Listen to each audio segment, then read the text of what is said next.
Tonight, I want to challenge something you've probably been told your entire life. Stop trying to think positive.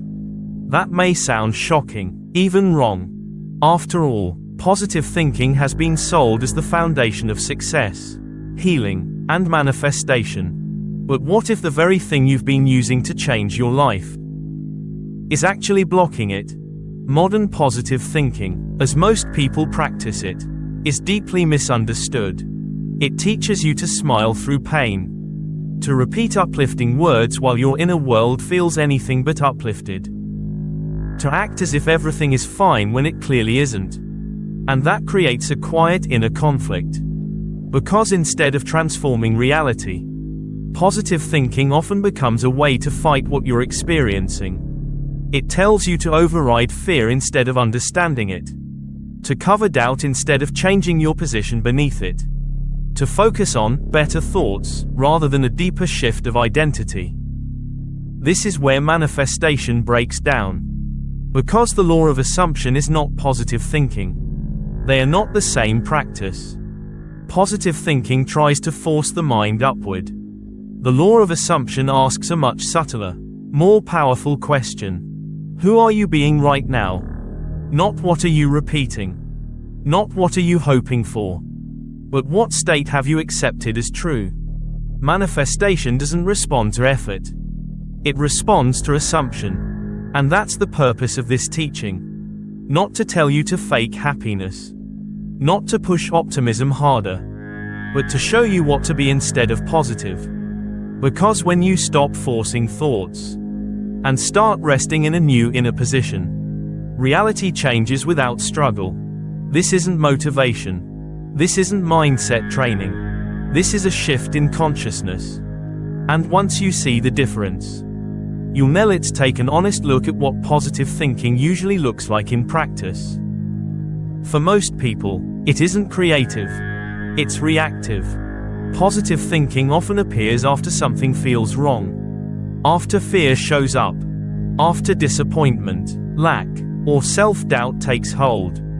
Instead of addressing those inner states, people are taught to cover them. They smile when they want to cry. They say affirmations that sound hopeful while their body feels tight and resistant. They repeat the right words, even though something inside them knows it isn't true yet.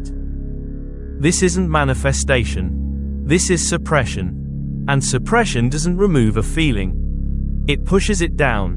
When a feeling is pushed into the subconscious, it doesn't disappear. It continues to operate quietly, shaping assumptions, reactions, and outcomes from beneath the surface. This is why so many people feel exhausted by positive thinking. They're constantly monitoring their thoughts, correcting emotions, trying to stay upbeat while something inside them is asking for attention. And here's the crucial point. Reality does not respond to what you say. It responds to the state you're living in. So when someone affirms abundance while feeling anxious, they aren't creating wealth. They're reinforcing anxiety.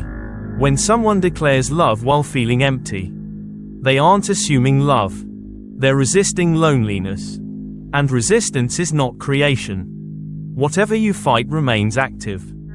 Whatever you suppress continues to shape reality. From the shadows. Positive thinking, when used this way, becomes a way to avoid inner truth rather than transform it. The law of assumption works differently. It doesn't ask you to hide how you feel. It asks you to notice where you're creating from. Because the moment you stop covering up your inner state, you gain the power to choose a new one. And that's where real change begins. Try to manifest the same way again. Let's look at how this shows up in everyday life. Take someone who feels anxious about money. They wake up with a tight chest, checking their bank account, worrying about bills. Then they tell themselves, I am wealthy, money flows to me easily. The words sound positive, but the feeling underneath hasn't changed. So what state is actually creating? Not abundance, but anxiety wearing the mask of optimism. Or think about someone who feels lonely. They lie in bed at night and say, I am loved, My perfect partner is coming to me. But inside, there's still emptiness. Still longing. They're not assuming love. They're denying loneliness. And denial doesn't create connection. The same pattern shows up with health. Someone receives a diagnosis and feels fear in their body. So they declare, "I am perfectly healthy." But the fear remains active beneath the words. They're not resting in health. They're fighting illness. And fighting keeps the struggle alive. This is the core issue. Positive thinking often becomes an inner argument. Instead of assuming the desired state, people are resisting the current one. And resistance is not creation. You cannot create abundance while battling lack. You cannot create love while rejecting loneliness. You cannot create healing while fighting fear. Because whatever you push against still defines your position. Reality doesn't respond to what you're trying to escape. It responds to where you are standing internally. Positive thinking says, "I don't want this, so I'll think the opposite." The law of assumption says, "I choose a different state, and I live from there." One is struggle. The other is alignment. And alignment requires no force. The moment you stop arguing with your inner experience, you step out of resistance and into creation.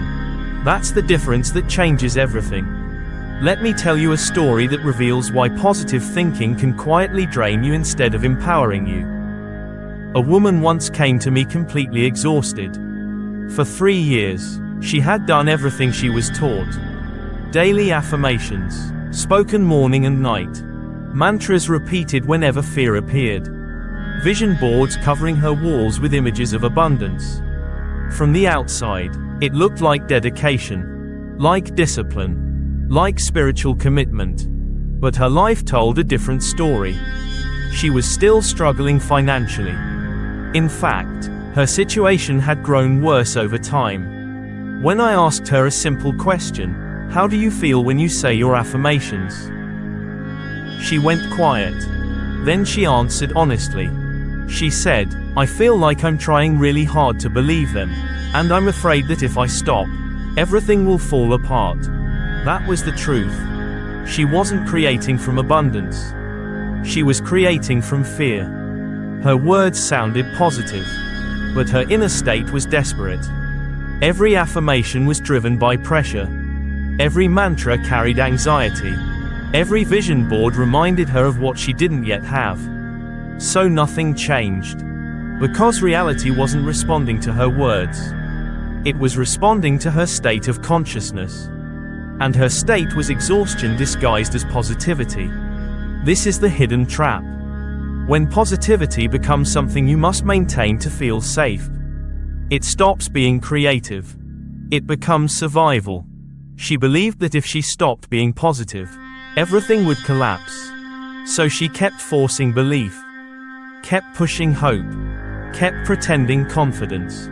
But creation doesn't come from force. It comes from certainty. The moment she realized she didn't need to convince herself.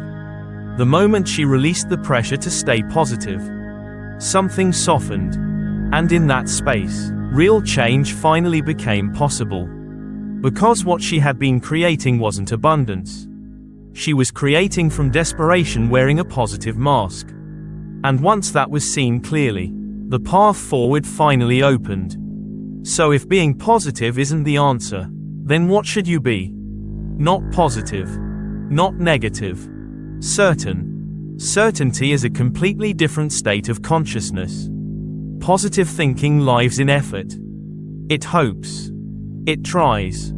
It looks toward a better future and says, "I'm doing my best to believe." Certainty does none of that. Certainty simply knows. There is no tension in certainty. No emotional push. No internal argument happening underneath. It is calm. Settled. Unmoved by appearances. Think about something you are absolutely certain of. That the sun will rise tomorrow. That your name is your name. That gravity will hold you when you stand up.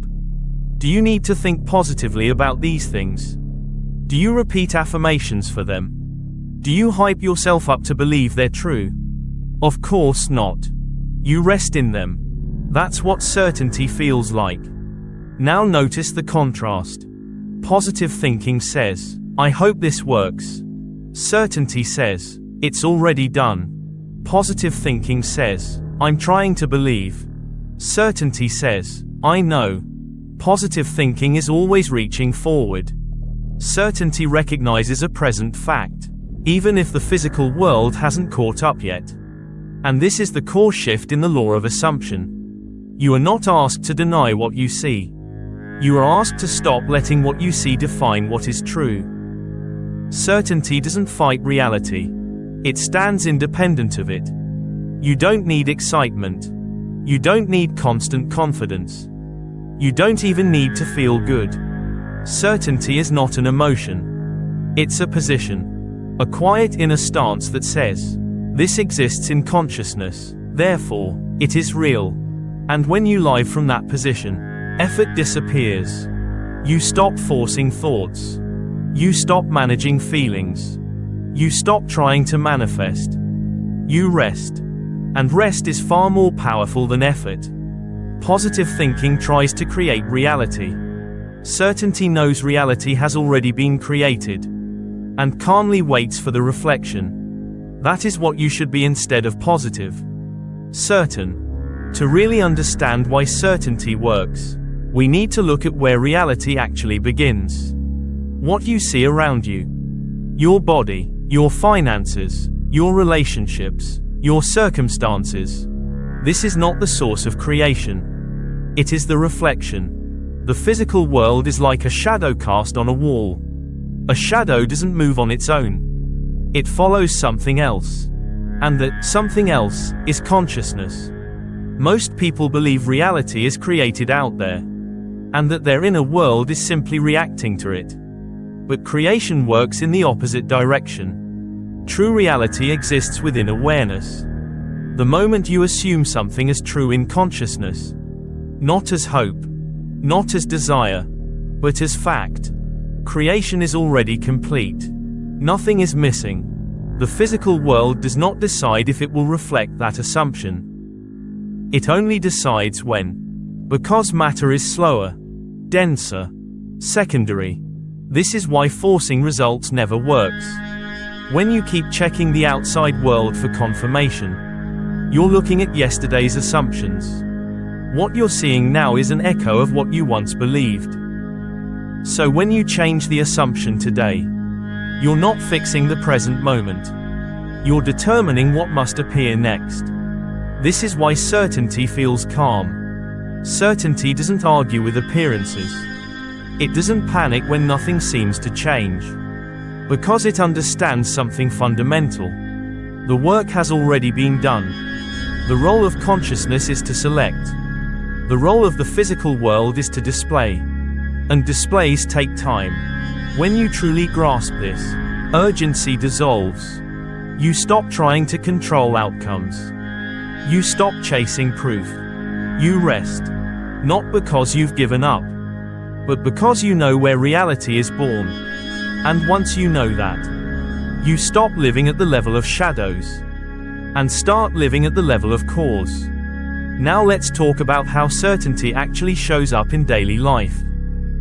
Most people speak from hope without realizing it. They say things like, money is coming to me.